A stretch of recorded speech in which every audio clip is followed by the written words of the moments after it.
Assalamualaikum warahmatullahi wabarakatuh. Perkenalkan, nama saya Alfi Rizky Ramadhani dengan NIM 72.1141982. Saya dari Rombel Akuntansi A 2019 Universitas Negeri Semarang. Nah, di sini saya akan sedikit memaparkan mengenai materi bab 9, yaitu keamanan informasi. Materi yang pertama yaitu ada kebutuhan organisasi akan keamanan dan pengendalian. Nah, setelah terjadinya perang di Vietnam, tepatnya ketika sejumlah instansi komputer dirusak oleh para pemprotes, maka kalangan industri terinspirasi untuk meletakkan penjagaan keamanan yang bertujuan untuk menghilangkan atau mengurangi kerusakan atau penghancuran, serta menyediakan organisasi dengan kemampuan untuk melanjutkan kegiatan operasi setelah terjadinya gangguan. Nah, selanjutnya yaitu keamanan informasi. Tujuan dari keamanan informasi ini ada 3. Yang pertama yaitu kerahasiaan. Jadi perusahaan itu berusaha untuk melindungi data dan informasi dari orang yang tidak berwenang. Tujuan yang kedua yaitu ketersediaan, di mana perusahaan berusaha untuk menyediakan data dan informasi bagi pihak yang berwenang. Dan yang ketiga yaitu ada integritas. Di sini itu memberikan representasi yang akurat atas sistem fisik yang dipresentasikan. Materi selanjutnya yaitu ada manajemen keamanan informasi. Manajemen keamanan informasi itu adalah aktivitas untuk menjaga sumber daya informasi agar tetap aman. Nah, sedangkan aktivitas untuk menjaga agar perusahaan dan sumber daya informasinya dapat berfungsi setelah adanya bencana itu disebut dengan manajemen keberlangsungan bisnis. Dalam manajemen keamanan informasi terdapat 2 direktur. Yang pertama yaitu ada Direktur Keamanan Sistem Informasi Perusahaan yang bertanggung jawab atas sistem keamanan perusahaan. Dan yang kedua ada Direktur Asuransi Informasi Perusahaan yang melaporkan kepada CEO untuk mengelola unit penjagaan informasi. Selanjutnya yaitu manajemen keamanan informasi. Di sini terdapat tahapan manajemen keamanan informasi. Yang pertama yaitu mengidentifikasi ancaman yang dapat menyerang sumber daya informasi perusahaan. Yang kedua, mendefinisikan risiko yang dapat disebabkan oleh ancaman-ancaman tersebut. Yang ketiga, menentukan kebijakan keamanan informasi. Dan yang keempat, ada mengimplementasikan pengendalian untuk mengatasi risiko-risiko tersebut. Nah, materi selanjutnya yaitu ada ancaman. Nah, ancaman keamanan informasi adalah orang, organisasi, mekanisme, atau peristiwa yang memiliki potensi untuk membahayakan sumber daya informasi dari perusahaan. Nah, di sini terdapat 2 ancaman. Yang pertama yaitu ada ancaman internal dan ada ancaman eksternal. Ancaman internal diperkirakan dapat menghasilkan kerusakan yang secara potensi lebih serius daripada kerusakan eksternal, karena pengetahuan ancaman internal ini lebih mendalam. Selanjutnya yaitu ada jenis-jenis ancaman. Yang pertama ada malware, yang kedua ada virus, yang ketiga ada worm, yang keempat ada Trojan horse atau kuda Troya, dan yang kelima ada adware, dan yang keenam ada spyware. Materi yang selanjutnya yaitu ada risiko. Nah, risiko keamanan informasi adalah potensi output yang tidak diharapkan dari pelanggaran keamanan informasi oleh ancaman keamanan informasi.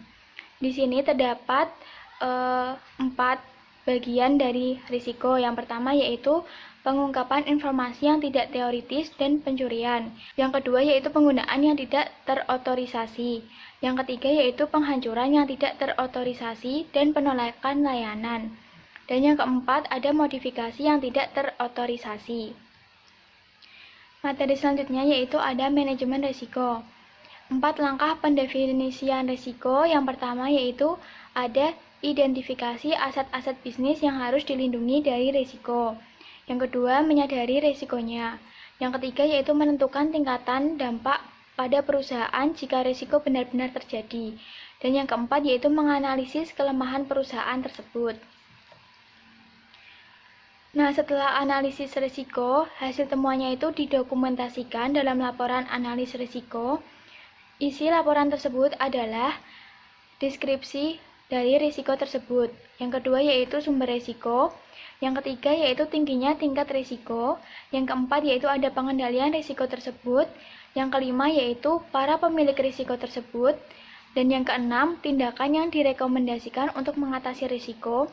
Yang ketujuh yaitu jangka waktu yang direkomendasikan untuk mengatasi risiko. Dan yang terakhir ada apa yang telah dilaksanakan atau dilakukan untuk mengatasi risiko yang terjadi tersebut. Selanjutnya yaitu ada kebijakan keamanan informasi. Kebijakan terpisah dikembangkan untuk keamanan sistem informasi, pengendalian akses sistem, keamanan personel, keamanan lingkungan dan fisik, keamanan komunikasi data, klasifikasi informasi, perencanaan kelangsungan usaha, dan akuntabilitas manajemen. Pengendalian adalah mekanisme yang diterapkan baik untuk melindungi perusahaan dari risiko atau untuk meminimalkan dampak risiko pada perusahaan jika risiko tersebut terjadi. Nah, di sini ada pengendalian teknis, yaitu pengendalian yang menjadi satu dalam sistem dan dibuat oleh para penyusun sistem selama masa siklus penyusunan sistem. Pengendalian akses ini terdapat 3. Yang pertama yaitu identifikasi pengguna, yang kedua autentikasi pengguna, dan yang ketiga ada otorisasi pengguna. Materi selanjutnya yaitu ada sistem deteksi gangguan. Nah, di sini logika dasarnya adalah mengenali upaya pelanggaran keamanan sebelum memiliki kesempatan untuk melakukan perusakan. Yang kedua ada firewall, yaitu berfungsi sebagai penyaring dan penghalang yang membatasi aliran data ke dan dari perusahaan tersebut ke internet. Selanjutnya ada pengendalian kriptografis. Data dan informasi yang tersimpan dan ditransmisikan dapat dilindungi dari pengungkapan yang tidak terotorisasi dengan kriptografi, yaitu penggunaan kode yang menggunakan proses matematika. Data dan informasi tersebut dapat dienkripsi dalam penyimpanan dan juga ditransmisikan ke dalam jaringan. Selanjutnya yaitu ada pengendalian fisik. Perusahaan dapat melaksanakan pengendalian fisik hingga pada tahap tertinggi dengan cara menempatkan pusat komputernya di tempat terpencil yang jauh dari kota dan jauh juga dari wilayah yang sensitif terhadap bencana alam seperti gempa bumi, banjir, dan badai. Selanjutnya yaitu ada pengendalian formal. Pengendalian formal mencakup penemuan cara berperilaku, dokumentasi, produsen, dan praktik yang diharapkan, pengawasan serta pencegahan perilaku yang berbeda dari panduan yang berlaku. Pengendalian ini bersifat formal karena manajemen menghabiskan banyak waktu untuk menyusunnya. Dokumentasikan dalam bentuk tulisan dan diharapkan untuk berlaku dalam jangka panjang. Selanjutnya yaitu ada pengendalian informal. Pengendalian informal mencakup program-program pelatihan dan edukasi serta program pembangunan dan manajemen. Pengendalian ini ditujukan untuk menjaga agar para karyawan perusahaan memahami serta mendukung program keamanan tersebut. Nah, selanjutnya yaitu ada dukungan pemerintah. Di sini tuh ada BS 7799 milik Inggris, BSIIT, Baseline Protection Manual, ada COBIT, ada GASSP, ada ISF Standard of Good Practice. Dan di sini ada peraturan pemerintah. Beberapa di antaranya yaitu ada Standar Keamanan Komputer Pemerintah Amerika Serikat dan Undang-Undang Anti-Terorisme, Kejahatan dan Keamanan Inggris atau ATSCA 2001. Selanjutnya yaitu ada standar industri. The Center of Internet Security adalah organisasi yang didedikasikan untuk membantu para pengguna komputer guna membuat sistem mereka lebih aman. Nah, selanjutnya yaitu ada sertifikasi profesional. Mulai pada tahun 1960-an, profesi TI mulai menawarkan program sertifikasi. 3 contoh berikut mengilustrasikan cakupan dari program-program ini. Yang pertama yaitu ada Asosiasi Audit Sistem dan Pengendalian. Yang kedua ada Konsorsium Sertifikasi Keamanan Sistem Informasi Internasional. Dan yang ketiga ada Institut SANS. Selanjutnya yaitu manajemen keberlangsungan bisnis. Di sini ada 3 rencana. Yang pertama yaitu ada rencana darurat yang menyebutkan cara-cara yang akan menjaga keamanan karyawan jika bencana terjadi.